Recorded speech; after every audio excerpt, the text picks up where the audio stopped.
Assalamualaikum warahmatullahi wabarakatuh. Perkenalkan, nama saya Masjid Gofur. Saya dari akuntansi A 2019, Fakultas Ekonomi Universitas Negeri Semarang. Di sini saya akan menjelaskan mengenai sistem informasi manajemen, bab 4, pengguna dan pengembangan sistem. Nah, dalam pengembangan sistem ini ada organisasi bisnis. Nah, organisasi bisnis ini biasanya adanya di suatu unit bisnis. Nah, struktur dari organisasi bisnis klasik itu biasanya terdiri dari area-area seperti keuangan, ada sumber daya informasi, sumber daya manusia, layanan informasi, produksi, dan pemasaran. Nah, kelima unit ini merupakan sebuah kemasan sumber daya fisik seperti itu. Nah, organisasi layanan informasi. Dalam organisasi layanan informasi ini, seperti yang sudah dibahas bab sebelumnya, yaitu sumber daya informasi yang terdiri dari piranti keras komputer, ada piranti lunak komputer, kemudian ada spesialis informasi, pengguna, fasilitas, basis data, dan adanya informasi. Nah, spesialis informasi ini terdiri dari ada 6 sub-sub.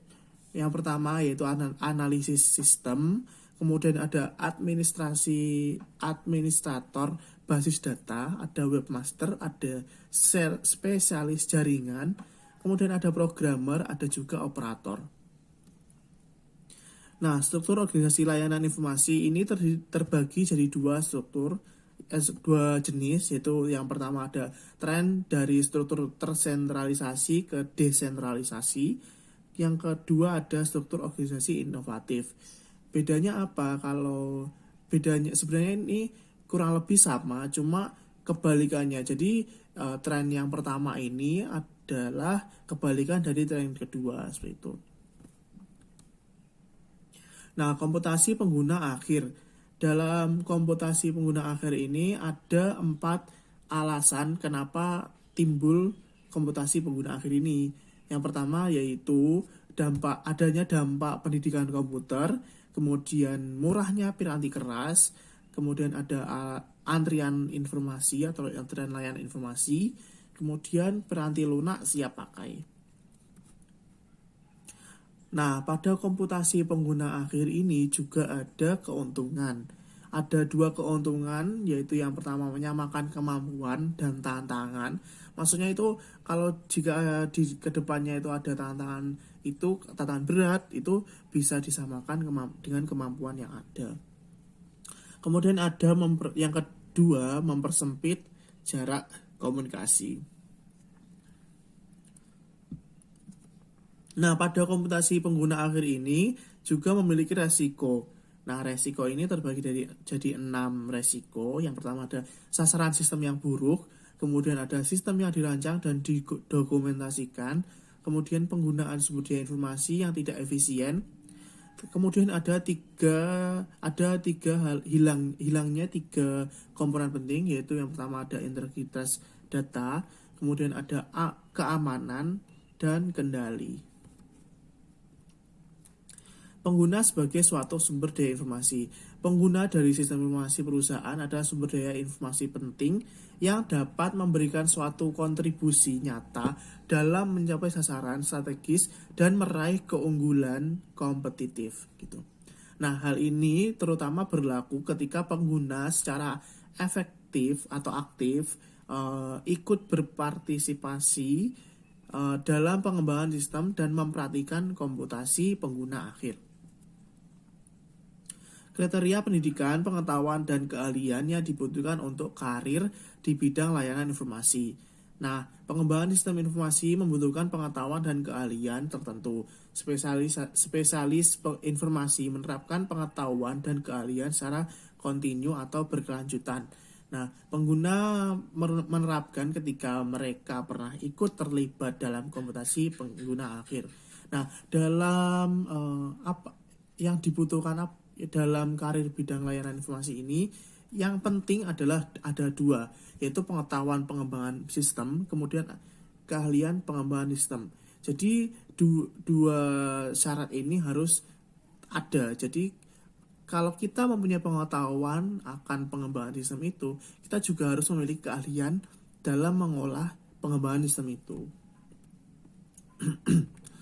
Selanjutnya yaitu otomatisasi kantor. Nah, apa sih itu otomatisasi kantor? Itu penerapan otomatisasi seperti teknologi komputer pada pekerjaan kantor. Nah, otomatisasi kantor meliputi seluruh sistem elektronik formal maupun informal yang terutama berhubungan dengan komunikasi, informasi, dan dari orang-orang di dalam maupun di luar perusahaan. Nah, keunggulan dari otomatisasi kantor ini adalah adanya fakta bahwa ia memberikan suatu sambungan komunikasi bagi orang-orang di dalam maupun di luar perusahaan untuk saling berkomunikasi satu sama lain. Nah, yang terakhir ini, bab terakhir mengenai kantor maya. Kantor maya itu biasa disebut dengan virtual office.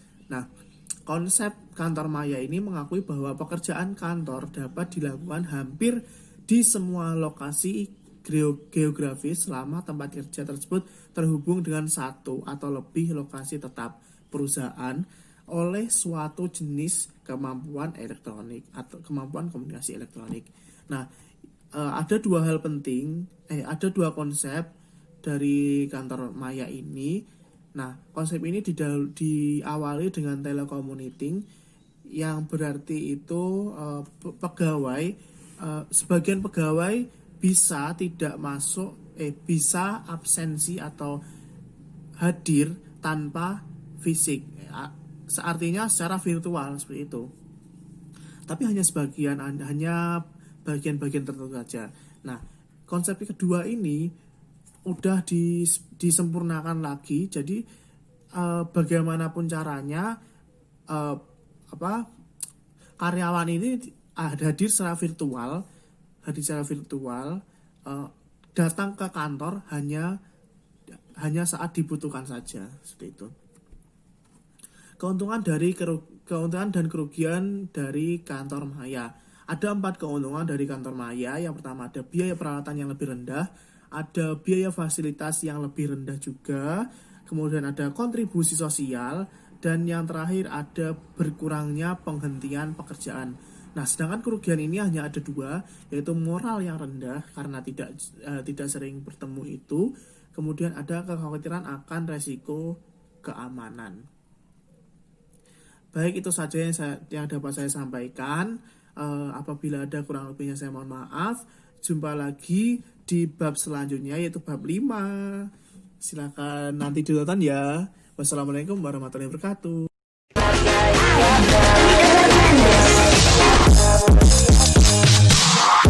Jujur kesapa sayang, kitanya berdusta, menghargai akan jadi kita lupa.